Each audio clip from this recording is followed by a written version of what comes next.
O Fórum Brasileiro de Segurança Pública, realizado em 2017, identificou mais de 80 mil pessoas desaparecidas no país. Isso é um dado preocupante. Tudo bem? Meu nome é Manuel Antônio. Estamos de volta aqui no canal para tratar novamente do assunto de inventário.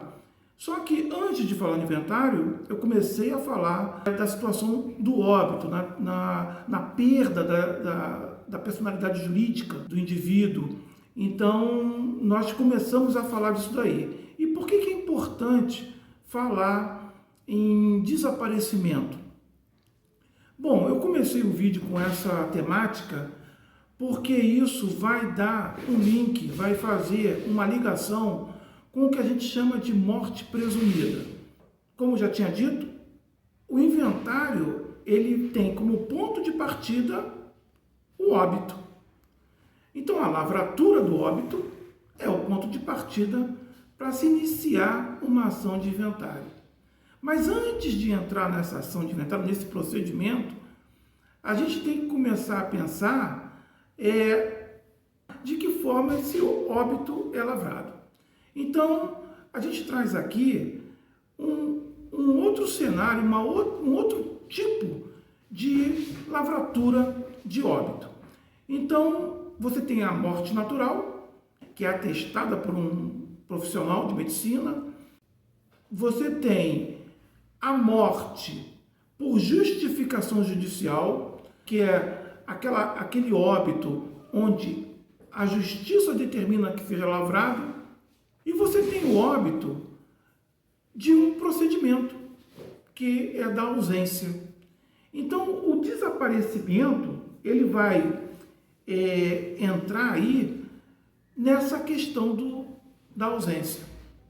A morte presumida, né, de um indivíduo, por declaração de ausência, através da declaração de ausência, existem aí as fases da declaração de ausência, até chegar na morte presumida do indivíduo, até lavrar definitivamente a morte presumida, e isso vai ser lavrado lá na certidão de óbito, no registro civil. E você tem a morte, né, sem a declaração de ausência. A declaração de ausência, ela vem para você conseguir e obter, através desse procedimento, o óbito através da morte presumida. Mas você não precisa, em determinados casos, ter a ausência. Existe a possibilidade de ter a morte presumida a partir do que se elenca lá na lei do registro civil, onde a pessoa pode estar em situação de risco, por exemplo, num terremoto, numa avalanche, numa situação crítica. Você atesta que a pessoa estava no meio daquela situação crítica e ela desapareceu ali, num terremoto ou num maremoto, num desabamento. Então, existem situações que você tem a morte presumida independentemente da ausência. Vamos tratar da questão da ausência. O que vem a ser a ausência? O indivíduo ele pode se ausentar por um momento. Então, no primeiro momento, a pessoa ela desaparece, o familiar faz o registro do óbito, de ocorrência dessa pessoa, e ela é tida como morta, né? Ela vai ser um ausente, mas a ausência já não caracteriza a morte.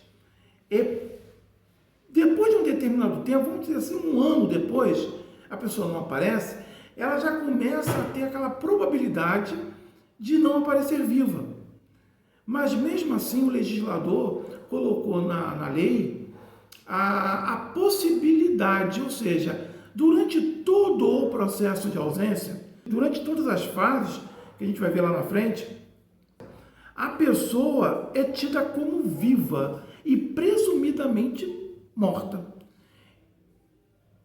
E, na verdade, o que se vai tutelar durante todo o processo de ausência será o patrimônio do ausente. De alguma forma, tem que se fazer uma preservação dos bens do ausente, né? Porque ele pode aparecer a qualquer instante e retomar a posse de seus bens. Então, esse procedimento de ausência, que está tipificado lá no Código Civil e também no Código de Processo Civil, depois a gente vê os artigos, só para a gente ter uma ideia, o legislador ele procurou trabalhar e proteger os bens do ausente. Isso é interessante porque isso vai trazer algumas situações. É uma situação complicada, né? Um parente que some, uma pessoa que tem, de repente, um trabalho, ou é um aposentado, ou é uma pessoa em franca atividade e, de repente, ela some. Isso é interessante porque mexe com questões sociais, questões familiares e econômicas.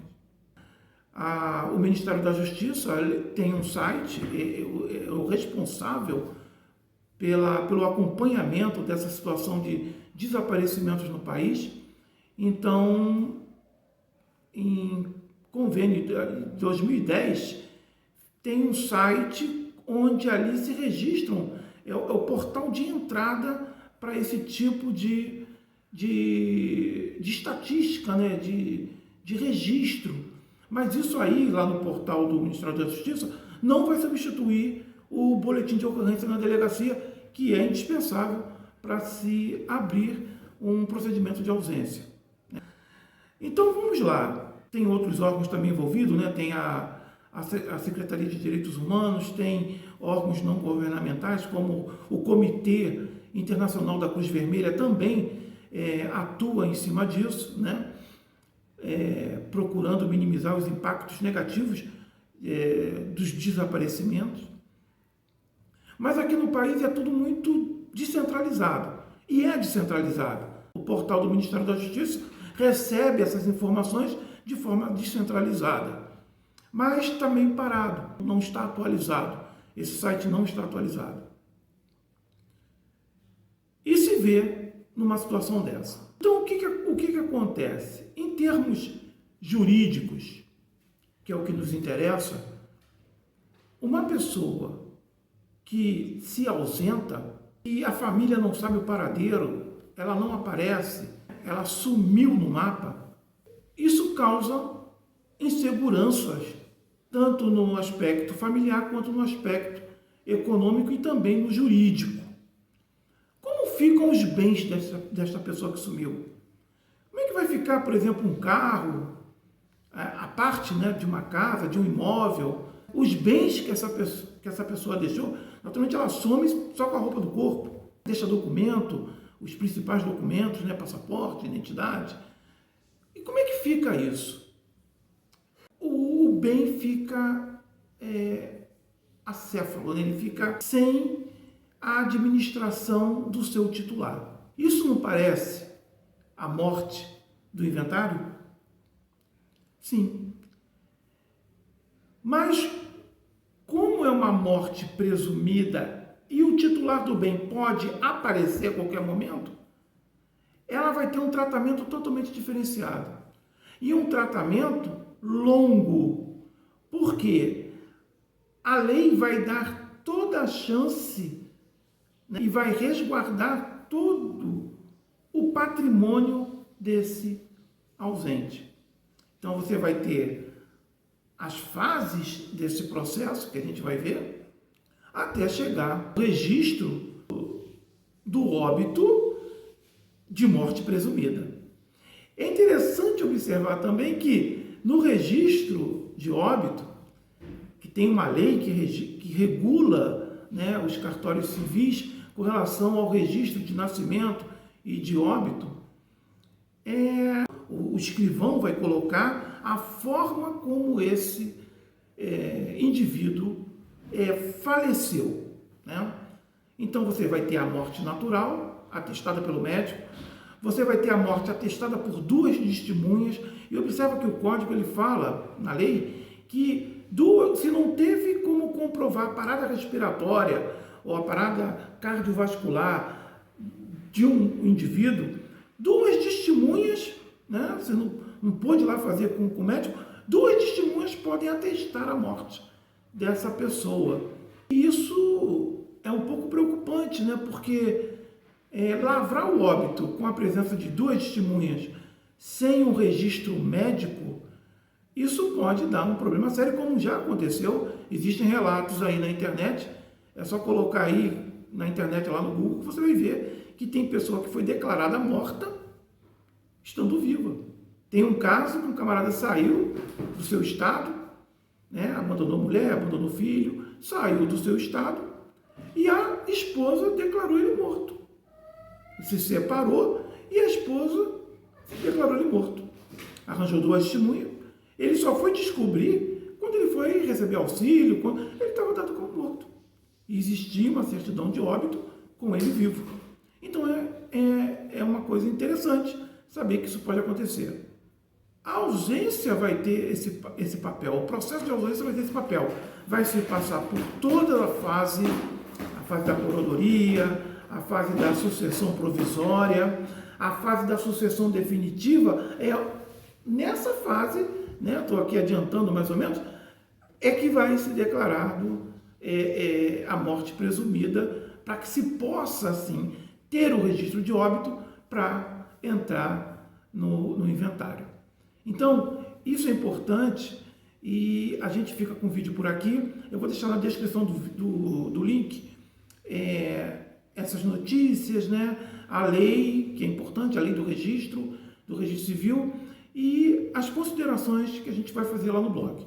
Tá ok? A gente fica com o vídeo por hoje e obrigado aí pela atenção.